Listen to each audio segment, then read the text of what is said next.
Google pay, credit card ಹಾಗೆಯೇ ATM ನೀವು use ಮಾಡ್ತಾ ಇದ್ದೀರಾ? ಹಾಗಿದ್ರೆ ಇನ್ಮೇಲೆ ನೀವು ಬಳಸೋ ರೀತಿಯನ್ನ ಏಪ್ರಿಲ್ 1ರಿಂದ ಬದಲಾಯಿಸಲೇಬೇಕಾಗುತ್ತೆ.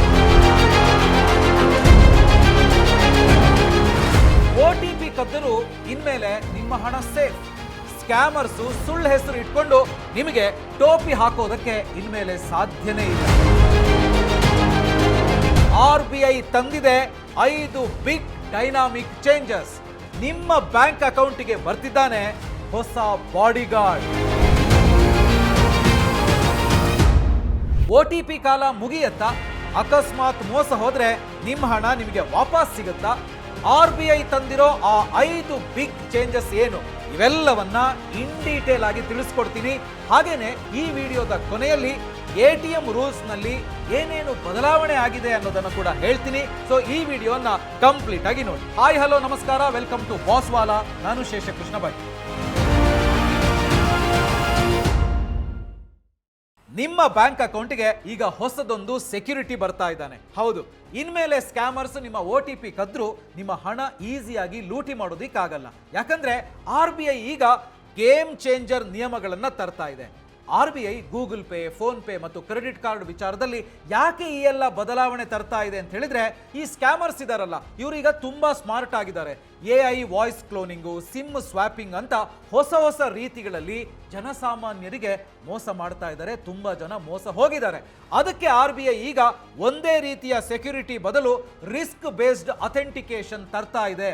ಅಂದ್ರೆ ಪ್ರತಿಯೊಂದು ಪೇಮೆಂಟ್ ಮಾಡುವಾಗಲೂ ಸಿಸ್ಟಮ್ ಚೆಕ್ ಮಾಡುತ್ತೆ, ಇದು ನೀವೇ ಮಾಡ್ತಿರೋದಾ ಅಥವಾ ಯಾರಾದರೂ ಫ್ರಾಡ್ ಮಾಡ್ತಿದ್ದಾರಾ ಅಂತ.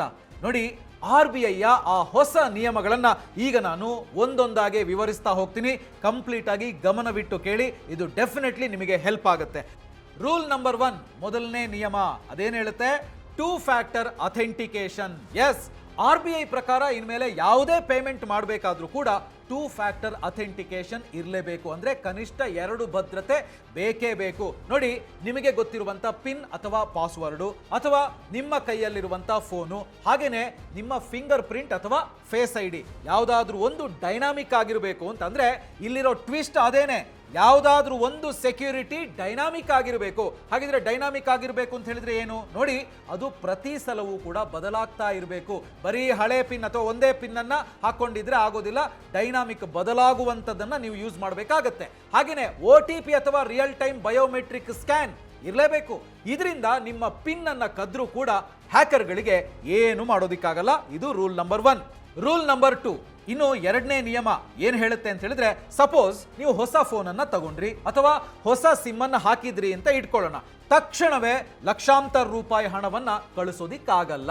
ಇದನ್ನ RBI ಕೂಲಿಂಗ್ ಪೀರಿಯಡ್ ಅಂತ ಹೇಳಿ ಕರೆಯುತ್ತೆ. ನೋಡಿ, ಹೊಸ ಡಿವೈಸ್ ನಲ್ಲಿ UPI ಲಾಗಿನ್ ಆದ ಮೊದಲ 24 ಗಂಟೆಗಳಲ್ಲಿ ನೀವು 5,000 ರೂಪಾಯಿನ ಮಾತ್ರ ಕಳಿಸಬಹುದು. ಇದು ಸಿಮ್ ಸ್ವಾಪ್ ಮಾಡೋ ಫ್ರಾಡ್ಗಳನ್ನ ತಡೆಯೋದಿಕ್ಕೆ RBI ಮಾಡಿರೋ ಮಾಸ್ಟರ್ ಪ್ಲಾನ್. ನೋಡಿ, ಫ್ರಾಡ್ ಆಗೋದು ಗೊತ್ತಾದ್ರೆ ಅಕೌಂಟ್ ಅನ್ನ ಬ್ಲಾಕ್ ಮಾಡೋದಿಕ್ಕೆ ಇಲ್ಲಿ ನಿಮಗೆ ಟೈಮ್ ಸಿಗುತ್ತೆ. ಎಷ್ಟು ಚೆನ್ನಾಗಿದೆಯಲ್ಲ. ಹಾಗೇನೆ ನೆಕ್ಸ್ಟ್, ಇನ್ನು ರೂಲ್ ನಂಬರ್ 3, ಮೂರನೇ ನಿಯಮ ಏನ್ ಹೇಳುತ್ತೆ ಅಂತ ಹೇಳಿದ್ರೆ, ಇದೊಂಥರ ಹೈಟೆಕ್ ಸೆಕ್ಯೂರಿಟಿ.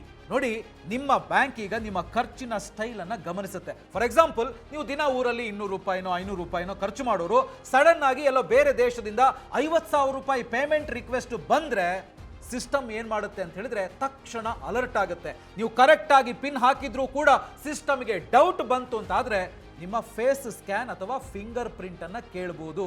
ಇದನ್ನೇ ಬಿಹೇವಿಯರಲ್ ಸೆಕ್ಯೂರಿಟಿ ಅಂತ ಹೇಳೋದು. ಹೌದು, ಈ RBIನ ಹೊಸ ನಿಯಮಗಳಿಂದಾಗಿ ಬ್ಯಾಂಕ್ ಅಕೌಂಟ್ ನಲ್ಲಿರೋ ನಿಮ್ಮ ಹಣಕ್ಕೆ ಹೈ ಸೆಕ್ಯೂರಿಟಿ ಸಿಗ್ತಾ ಇದೆ ಅಂತ ಹೇಳುವಂತದ್ರಲ್ಲಿ ಎರಡು ಮಾತಿಲ್ಲ ಅಲ್ವಾ? ಆದ್ರೆ ಅದೇ ನಿಮ್ಮ ಫ್ಯಾಮಿಲಿಗೆ ಆರ್ಥಿಕ ಬಿಕ್ಕಟ್ಟು ಎದುರಾದ್ರೆ ಅಥವಾ ನಿಮಗೆ ನಿಮ್ಮ ಕುಟುಂಬಕ್ಕೆ ಹೆಲ್ತ್ ಎಮರ್ಜೆನ್ಸಿ ಬಂದ್ರೆ ಈ ನಿಯಮಗಳು ಏನು ಮಾಡಲ್ಲ. ಅದಕ್ಕೆ ನೀವೇ ಪ್ರಿಕಾಷನ್ಸ್ ಅನ್ನ ತೆಗೆದುಕೊಳ್ಬೇಕು. ನೋಡಿ, ಫಾರ್ ಎಕ್ಸಾಂಪಲ್, ಇಡೀ ಫ್ಯಾಮಿಲಿ ನಿಮ್ಮನ್ನ ಅವಲಂಬಿಸಿರುತ್ತೆ. ಆಕಸ್ಮಿಕವಾಗಿ ನಿಮಗೇನಾದ್ರೂ ಆಯ್ತು ಅಂತ ಹೇಳಿದ್ರೆ ನಿಮ್ಮ ಇಡೀ ಕುಟುಂಬ ಆರ್ಥಿಕ ಸಂಕಷ್ಟಕ್ಕೆ ಸಿಲುಕಿ ಬಿಡುತ್ತೆ. ಒಂದು ಕಡೆ ಭಾವನಾತ್ಮಕವಾಗಿ ನಿಮ್ಮನ್ನ ಕಳ್ಕೊಂಡಂತ ದುಃಖ, ಅದಕ್ಕೆ ಏನು ಮಾಡೋದಿಕ್ಕಾಗಲ್ಲ.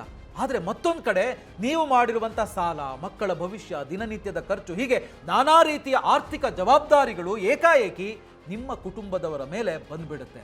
ಯೋಚನೆ ಮಾಡಿ, ಅವರೆಷ್ಟು ಕಷ್ಟಪಡಬೇಕಾಗತ್ತೆ ಆಗ ಅಂತ. ಅದಾಗಬಾರ್ದು ಅಂದ್ರೆ ನೀವು ಒಂದೊಳ್ಳೆ ಟರ್ಮ್ ಇನ್ಶೂರೆನ್ಸ್ ಅನ್ನ ತೆಗೆದುಕೊಳ್ಬೇಕು. ಟರ್ಮ್ ಇನ್ಶೂರೆನ್ಸ್ ಅನ್ನ ತೆಗೆದುಕೊಳ್ಳಬೇಕು ಅಂತ ಹೇಳಿದ ತಕ್ಷಣ ಇಮ್ಮಿಡಿಯೇಟ್ ಆಗಿ ಟರ್ಮ್ ಇನ್ಶೂರೆನ್ಸ್ ಅನ್ನ ತೆಗೆದುಕೊಳ್ಳೋದಲ್ಲ, ಮಾರ್ಕೆಟ್ನಲ್ಲಿ ಇವತ್ತು ಹಲವಾರು ಟರ್ಮ್ ಇನ್ಶೂರೆನ್ಸ್ ಕಂಪನಿಗಳಿದಾವೆ, ಹಾಗೇನೆ ನಾನಾ ರೀತಿಯ ಪ್ಲಾನ್ಗಳು ಕೂಡ ಇದಾವೆ. ಆದರೆ ನೀವು ತೆಗೆದುಕೊಳ್ಳುವಂತ ಸಂದರ್ಭದಲ್ಲಿ ಕಂಪೇರ್ ಮಾಡಿ ನಿಮಗೆ ಯಾವುದು ಸೂಕ್ತ ಅನ್ನೋದನ್ನ ನೋಡಿಕೊಂಡು ನೀವು ತಗೋಬೇಕಾಗತ್ತೆ. ಇಲ್ಲಿ ನಿಮಗೆ ನಿಮ್ಮ ವಯಸ್ಸು ಹಾಗೂ ಆರೋಗ್ಯಕ್ಕೆ ಅನುಗುಣವಾಗಿ ತಿಂಗಳಿಗೆ ಕೇವಲ 400-500 ರೂಪಾಯಿನಿಂದ ಪ್ರೀಮಿಯಂ ಶುರುವಾಗಿ ಕೋಟಿವರೆಗೆ ಕವರೇಜ್ ಸಿಗುವಂತ ಪ್ಲಾನ್ಗಳಿವೆ. ಹಾಗೆಯೇ ಪ್ರೀಮಿಯಂ ಮೇಲೆ 15% ಡಿಸ್ಕೌಂಟ್ ಕೂಡ ಸಿಗುತ್ತೆ.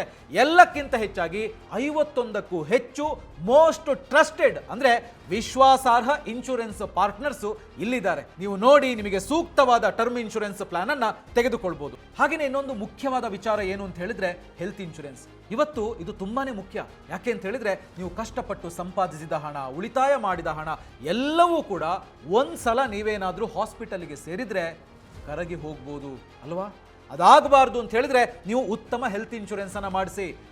ಕಂಪೇರ್ ಮಾಡಿ ಹೆಲ್ತ್ ಇನ್ಶೂರೆನ್ಸ್ ಅನ್ನ ತೆಗೆದುಕೊಳ್ಳಿ. ಇಲ್ಲಿ ನಿಮಗೆ ನಿಮ್ಮ ವಯಸ್ಸು ಆರೋಗ್ಯಕ್ಕೆ ಅನುಗುಣವಾಗಿ ತಿಂಗಳಿಗೆ ಕೇವಲ 400-500 ರೂಪಾಯಿನಿಂದ ಪ್ರೀಮಿಯಂ ಶುರುವಾಗಿ ಕೋಟಿಗಳವರೆಗೆ ಕವರೇಜ್ ಸಿಗುವಂತ ಪ್ಲಾನ್ಗಳಿವೆ. ಹಾಗೆಯೇ ಪ್ರೀಮಿಯಂ ಮೇಲೆ 25% ಡಿಸ್ಕೌಂಟ್ ಕೂಡ ಸಿಗುತ್ತೆ. ಅಷ್ಟೇ ಅಲ್ಲ, 30 ನಿಮಿಷಗಳ claim support, dedicated relationship manager facility ಕೂಡ ನಿಮಗೆ ಸಿಗುತ್ತೆ. ಇದೆಲ್ಲದರ ಜೊತೆಗೆ ಇಲ್ಲಿ 51ಕ್ಕೂ ಹೆಚ್ಚು ಮೋಸ್ಟ್ ಟ್ರಸ್ಟೆಡ್ ಅಂದ್ರೆ ವಿಶ್ವಾಸಾರ್ಹ ಪಾರ್ಟ್ನರ್ಸ್ ಇರೋದ್ರಿಂದ ನೀವು ಕಂಪೇರ್ ಮಾಡಿ ಸೂಕ್ತವಾದ ಹೆಲ್ತ್ ಇನ್ಶೂರೆನ್ಸ್ ಅನ್ನು ತೆಗೆದುಕೊಳ್ಬಹುದು. ನೋಡಿ, ಡಿಸ್ಕ್ರಿಪ್ಷನ್ ಅಲ್ಲಿ ಕೊಟ್ಟಿರುವ ಲಿಂಕ್ ಅನ್ನ ಕ್ಲಿಕ್ ಮಾಡೋದ್ರ ಮೂಲಕ ನೀವು ಎಲ್ಲಾ ಪ್ಲಾನ್ಗಳನ್ನ ಕಂಪೇರ್ ಮಾಡಿ ನಿಮಗೆ ಸೂಕ್ತವಾದ ಟರ್ಮ್ ಇನ್ಶೂರೆನ್ಸ್ ಹಾಗೆಯೇ ಹೆಲ್ತ್ ಇನ್ಶೂರೆನ್ಸ್ ಅನ್ನ ತೆಗೆದುಕೊಳ್ಳಬಹುದು. ನೋಡಿ, ಮತ್ತೊಂದು ಸರ್ತಿ ಹೇಳ್ತಾ ಇದ್ದೀನಿ, ಟರ್ಮ್ ಇನ್ಶೂರೆನ್ಸ್ ಹಾಗೆ ಹೆಲ್ತ್ ಇನ್ಶೂರೆನ್ಸ್ ಅನ್ನ ಯಾವ ಕಾರಣಕ್ಕೂ ಕೂಡ ಕಡೆಗಣಿಸಬೇಡಿ. ಇನ್ನು ರೂಲ್ ನಂಬರ್ 4, 4ನೇ ನಿಯಮ ಏನು ಹೇಳ್ತಾ ಇದೆ ಅಂತ ಹೇಳಿದ್ರೆ, ಇನ್ಮೇಲೆ ಸ್ಕ್ಯಾಮರ್ಸು ವಿಕ್ಕಿ 123 ಅಥವಾ ಎಲೆಕ್ಟ್ರಿಸಿಟಿ ಬೋರ್ಡ್ ಅಂತೆಲ್ಲ ಸುಳ್ಳು ಹೆಸರು ಇಟ್ಕೊಂಡು ಫ್ರಾಡ್ ಮಾಡೋದಕ್ಕೆ ಸಾಧ್ಯನೇ ಇಲ್ಲ. ನೀವು ಹಣ ಕಳಿಸೋದಕ್ಕೂ ಮುಂಚೆ ಆ ವ್ಯಕ್ತಿ ಅಥವಾ ಸಂಸ್ಥೆಯ ಬ್ಯಾಂಕ್ ಅಕೌಂಟ್ನಲ್ಲಿರುವಂಥ ಅಸಲಿ ಹೆಸರು ನಿಮ್ಮ ಸ್ಕ್ರೀನ್ ಮೇಲೆ ಕಾಣಿಸುತ್ತೆ. ಸೊ ನೀವು ಪೇಮೆಂಟ್ ಬಟನ್ ಅನ್ನ ಒತ್ತೋದಕ್ಕೂ ಮುಂಚೆ ಆ ಹೆಸರನ್ನ ನೋಡಿ, ಅದು ಸರಿಯಾಗಿದ್ರೆ ಮಾತ್ರ ಹಣ ಕಳಿಸಿ. ಅದು ಸರಿಯಾಗಿಲ್ಲ ಅಂತ ಹೇಳಿದ್ರೆ ಹಣ ಕಳಿಸೋದಿಕ್ಕೆ ಹೋಗಬೇಡಿ, ಯಾಕಂದ್ರೆ ಅದು ಫ್ರಾಡ್ ಆಗಿರ್ಬೋದು. ಸೊ ಸ್ಕ್ಯಾಮರ್ಸು ಇನ್ಮೇಲೆ ಬೇರೆ ಬೇರೆ ಏನೇನೋ ಹೆಸರುಗಳನ್ನ ಇಟ್ಕೊಂಡು ಇನ್ನು ಮುಂದೆ ನಿಮಗೆ ಮೋಸ ಮಾಡೋದಿಕ್ಕಾಗಲ್ಲ. ಹಾಗೇನೆ ನೀವು ಕೂಡ ಹುಷಾರಾಗಿರ್ಬೇಕು. ಇನ್ನು ರೂಲ್ ನಂಬರ್ 5, 5ನೇ ನಿಯಮ ಏನ್ ಹೇಳ್ತಾ ಇದೆ, ಇದು ಎಲ್ರಿಗೂ ಬೇಕಿರುವಂತ ಸುದ್ದಿ. ಅದೇನು ಅಂತ ಹೇಳಿದ್ರೆ ಫ್ರಾಡ್ ರಿಫಂಡ್, ಫ್ರಾಡ್ ಪರಿಹಾರ. ನೋಡಿ, ಇದು ಜುಲೈ 1, 2026ರಿಂದ ಈ ಹೊಸ ನಿಯಮ ಜಾರಿಗೆ ಬರ್ತಾ ಇದೆ. ಹೌದು, ಒಂದು ವೇಳೆ ಬ್ಯಾಂಕ್ ಸೆಕ್ಯೂರಿಟಿ ಫೇಲ್ ಆಗಿ ನಿಮ್ಮ ಅಕೌಂಟ್ನಿಂದ ಹಣ ಏನಾದರೂ ಕಳ್ಳತನ ಆದ್ರೆ ಬ್ಯಾಂಕು ಅದರ 100% ಜವಾಬ್ದಾರಿಯನ್ನು ಹೊರಬೇಕಾಗತ್ತೆ. ಥರ್ಡ್ ಪಾರ್ಟಿ ಕಡೆಯಿಂದ ಏನಾದರೂ ಬ್ರೀಚ್ ಆದರೆ ಮತ್ತು ನೀವು ಅದನ್ನ 5 ದಿನದ ಒಳಗಡೆ ತಿಳಿಸಿದ್ರೆ 50,000 ರೂಪಾಯಿವರೆಗಿನ ಲಾಸ್ಗೆ ಪರಿಹಾರದ ಪ್ರಸ್ತಾವನೆ ಇದೆ. ಆದರೆ ನೀವೇನಿಲ್ಲಿ ನೆನಪಲ್ಲಿ ಇಟ್ಕೊಳ್ಬೇಕು ಅಂತ ಹೇಳಿದ್ರೆ, ನೀವೇ ಖುದ್ದಾಗಿ OTP ಕೊಟ್ರೆ ಅಥವಾ ಬೇಡದ ಲಿಂಕ್ ಮೇಲೆ ಕ್ಲಿಕ್ ಮಾಡಿ ಹಣ ಕಳ್ಕೊಂಡ್ರೆ ಬ್ಯಾಂಕ್ ಜವಾಬ್ದಾರಿ ಅಲ್ಲ, ನೀವೇ ಮೊದಲು ಅಲರ್ಟ್ ಆಗಿರಬೇಕು. ಸೊ ಫ್ರೆಂಡ್ಸ್, ಈ ಹೊಸ ನಿಯಮಗಳಿದಾವಲ್ಲ, ಇವು ನೀವು ಮಾಡುವಂತ ಪೇಮೆಂಟ್ ಮಾಡ್ತಿರಲ್ಲ, ಪೇಮೆಂಟ್ ಮಾಡೋದನ್ನ ಕಷ್ಟ ಮಾಡೋದಕ್ಕಲ್ಲ, ಬದಲಾಗಿ ಸೇಫ್ ಮಾಡೋದಕ್ಕೆ ಇರೋದು. ಸೊ 3 ವಿಷಯಗಳನ್ನು ಹೇಳ್ತೀನಿ, ಯಾವ ಕಾರಣಕ್ಕೂ ಕೂಡ ಈ 3 ವಿಷಯಗಳನ್ನು ಮಾತ್ರ ಮರಿಲೇಬೇಡಿ. ಮೊದಲನೇದು, ಫಿಂಗರ್ ಪ್ರಿಂಟ್ ಅಥವಾ ಫೇಸ್ ID ಎನೇಬಲ್ ಮಾಡ್ಕೊಳ್ಳಿ. ಎರಡನೇದು, ಹಣ ಕಳಿಸೋ ಮುಂಚೆ ಬ್ಯಾಂಕ್ ವೆರಿಫೈಡ್ ಹೆಸರನ್ನ ಚೆಕ್ ಮಾಡಿ, ಆಗ್ಲೇ ನಾನು ಎಕ್ಸ್ಪ್ಲೈನ್ ಮಾಡಿದ್ದೀನಿ. ಹಾಗೇನೆ ಮೂರನೇದು, ಫ್ರಾಡ್ ಆದ್ರೆ ತಕ್ಷಣ 1930 ಹೆಲ್ಪ್ ಲೈನ್ಗೆ ಕಾಲ್ ಮಾಡಿ. ಇನ್ನು ತುಂಬಾ ಇಂಪಾರ್ಟೆಂಟ್ ಪಾಯಿಂಟ್, ಆಗ್ಲೇ ನಾನು ವಿಡಿಯೋದ ಆರಂಭದಲ್ಲೇ ಹೇಳಿದ್ದೆ, ಹೊಸ ATM ನಿಯಮಗಳು ಕೂಡ ಜಾರಿಗೆ ಬರ್ತಾ ಇದೆ ಅಂತ. ಎಸ್, ಏಪ್ರಿಲ್ 1, 2026ರಿಂದ ಹೊಸ ATM ನಿಯಮಗಳು ಕೂಡ ಜಾರಿಗೆ ಬರ್ತಾ ಇದೆ. ಹಾಗಿದ್ರೆ ಆ ಹೊಸ ATM ನಿಯಮಗಳು ಏನ್ ಹೇಳ್ತವೆ ಅಂತ ಹೇಳುವಂತದನ್ನ 1 by 1 ನೋಡ್ತಾ ಹೋಗೋಣ. ಮೊದಲನೇದು, ಉಚಿತ ವಹಿವಾಟಿನ ಮಿತಿ ಮತ್ತೆ ಶುಲ್ಕ, ಫ್ರೀ ಟ್ರಾನ್ಸಾಕ್ಷನ್ ಲಿಮಿಟ್ ಮತ್ತೆ ಶುಲ್ಕ. ನೋಡಿ, ನೀವು ಸ್ವಂತ ಬ್ಯಾಂಕ್ ATM ಅನ್ನ ಬಳಸ್ತೀರಿ ಅಂತ ಹೇಳಿದ್ರೆ ತಿಂಗಳಿಗೆ 5 ಉಚಿತ ಅಂದ್ರೆ ಫ್ರೀ ಟ್ರಾನ್ಸಾಕ್ಷನ್ಗಳು ಸಿಗ್ತವೆ. ಅದೇ ಇತರ ಬ್ಯಾಂಕ್ ATM ಗಳನ್ನ ಯೂಸ್ ಮಾಡ್ತೀರಿ ಅಂತ ಹೇಳಿದ್ರೆ ಮೆಟ್ರೋ ನಗರಗಳಲ್ಲಾದ್ರೆ 3 ಮತ್ತೆ ನಾನ್ ಮೆಟ್ರೋ ಸಿಟಿಗಳಲ್ಲಾದ್ರೆ 5 ಫ್ರೀ ವಹಿವಾಟುಗಳನ್ನ ನೀವು ಮಾಡಬಹುದು. ಅದಕ್ಕಿಂತ ಹೆಚ್ಚು ಮಾಡಿದ್ರಿ ಅಂತ ಹೇಳಿದ್ರೆ ನೀವು ಶುಲ್ಕವನ್ನ ಕಟ್ಟಬೇಕಾಗತ್ತೆ. ಹೆಚ್ಚುವರಿ ಶುಲ್ಕ ಅಂತ ಹೇಳಿ ಬಂದಾಗ, ಉಚಿತ ಮಿತಿ ಅಥವಾ ಫ್ರೀ ಲಿಮಿಟ್ ಮುಗಿದ ನಂತರ ಪ್ರತಿ ಟ್ರಾನ್ಸಾಕ್ಷನ್ಗೆ 23 ರೂಪಾಯಿ ಪ್ಲಸ್ GST ಶುಲ್ಕ ಅನ್ವಯಿಸುತ್ತೆ. ಹಿಂದೆ ಅಂದ್ರೆ ಇಲ್ಲಿವರೆಗೆ ಇದು 21 ರೂಪಾಯಿ ಇತ್ತು, ಈಗ 23 ರೂಪಾಯಿ ಪ್ಲಸ್ GST ಆಗುತ್ತೆ. ಇನ್ನು ಎರಡನೇ ಬದಲಾವಣೆ, UPI ನಗದು ಹಿಂಪಡೆಯುವಿಕೆ. ನೋಡಿ, ಇದುವರೆಗೆ UPI ಮೂಲಕ ATM ನಿಂದ ಹಣ ತೆಗೆಯೋದು ಫ್ರೀ ಆಗಿತ್ತು. ATM ಕಾರ್ಡಲ್ಲಾದರೆ ಎಷ್ಟು ಫ್ರೀ, ಅದಾದಮೇಲೆ ನೀವು ಶುಲ್ಕವನ್ನು ಪಾವತಿಸಬೇಕಾಗಿತ್ತು. UPI ಮೂಲಕ ನೀವು ATM ಇಂದ ಹಣವನ್ನು ವಿಡ್ರಾ ಮಾಡ್ತೀರಿ ಅಂತ ಹೇಳಿದ್ರೆ ಅದು ಕಂಪ್ಲೀಟ್ಲಿ ಫ್ರೀ ಆಗಿತ್ತು. ಆದರೆ ಏಪ್ರಿಲ್ 1ರಿಂದ HDFC ಅಂತಹ ಬ್ಯಾಂಕ್ಗಳು ಈ ವಹಿವಾಟನ್ನು ಕೂಡ ನಿಮ್ಮ ತಿಂಗಳ ಉಚಿತ ATM ಮಿತಿಯಲ್ಲೇ, ಅಂದರೆ 5 ಫ್ರೀ ಟ್ರಾನ್ಸಾಕ್ಷನ್ ಇದೆಯಲ್ಲ ಅದರಲ್ಲೇ ಲೆಕ್ಕ ಹಾಕಲಿವೆ. ಅಂದರೆ ATMನಲ್ಲಿ ನೀವು UPI ಮೂಲಕ ಹಣ ತೆಗೆಯೋದು ಕೂಡ ATM ಕಾರ್ಡ್ನಲ್ಲಿ ವಿತ್ಡ್ರಾ ಮಾಡೋ ಲೆಕ್ಕಕ್ಕೆ ಬರ್ತಾ ಇದೆ. ನೆನಪಿರಲಿ, ಟೋಟಲ್ ಆಗಿ ಸ್ವಂತ ಬ್ಯಾಂಕ್ ATMನಿಂದ ಆದರೆ ನೀವು 5 ಫ್ರೀ ಟ್ರಾನ್ಸಾಕ್ಷನ್ ಮಾತ್ರ ಮಾಡ್ಬೋದು. ಫ್ರೀ ಇರುತ್ತಷ್ಟೇ 5 ಮಾತ್ರ. ಇದೇನಾದರೂ ದಾಟಿದ್ರೆ ಶುಲ್ಕ ಅನ್ವಯಿಸುತ್ತೆ. ಇನ್ನು ನೆಕ್ಸ್ಟ್ HDFC 7:30 PM ನಿಯಮ. ಅಂದರೆ HDFC ಬ್ಯಾಂಕು ತನ್ನ ವ್ಯವಸ್ಥೆಯಲ್ಲಿ ಬದಲಾವಣೆಯನ್ನು ತಂದಿದ್ರು. ರಾತ್ರಿ 7:30 ನಂತರ ಮಾಡುವಂತ ATM ಟ್ರಾನ್ಸಾಕ್ಷನ್ ಅನ್ನ ಮರುದಿನದ ವ್ಯವಹಾರ ಅಂತೇಳಿ ಪರಿಗಣಿಸುತ್ತೆ. ತಿಂಗಳ ಕೊನೆಯ ದಿನ ರಾತ್ರಿ 7:30 ನಂತರ ಹಣ ತೆಗೆದ್ರೆ ಅದನ್ನ ಮುಂದಿನ ತಿಂಗಳ ಕೋಟಾಕ್ಕೆ ಸೇರಿಸುತ್ತೆ. ನೆಕ್ಸ್ಟ್ PNB ನಗದು ಮಿತಿ ಕಡಿತ.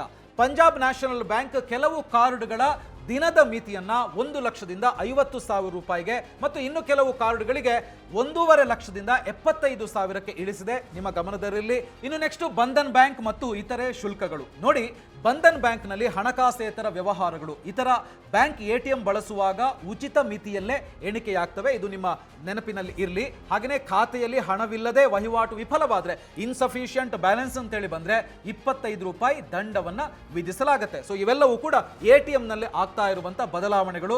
ಸೊ ಫೈನಲಿ ಈ ನಿಯಮಗಳ ಬದಲಾವಣೆ ನೋಡಿದಾಗ ನಿಮಗೇನಿಸ್ತು? ನಿಮಗೆ ಇದರಲ್ಲಿ ಯಾವ ನಿಯಮ ಇಷ್ಟ ಆಯಿತು ಕಮೆಂಟ್ ಮಾಡಿ ತಿಳಿಸಿ. ಹಾಗೆಯೇ ಈ ವಿಡಿಯೋ ನಿಮಗೆ ಇಷ್ಟ ಆಗಿದೆ ಅಂದರೆ ಲೈಕ್ ಮಾಡಿ, ನಿಮ್ಮ ಫ್ರೆಂಡ್ಸು ಫ್ಯಾಮಿಲಿ ಜೊತೆಗೆ ಶೇರ್ ಮಾಡಿ, ಅವ್ರಿಗೂ ಕೂಡ ಈ ಬದಲಾವಣೆಗಳ ಬಗ್ಗೆ ಗೊತ್ತಾಗಲಿ. ಸೊ ಹಾಗೆಯೇ ಬಾಸ್ವಾಲಾ ಕನ್ನಡ ಚಾನಲನ್ನು ಸಬ್ಸ್ಕ್ರೈಬ್ ಮಾಡಿ.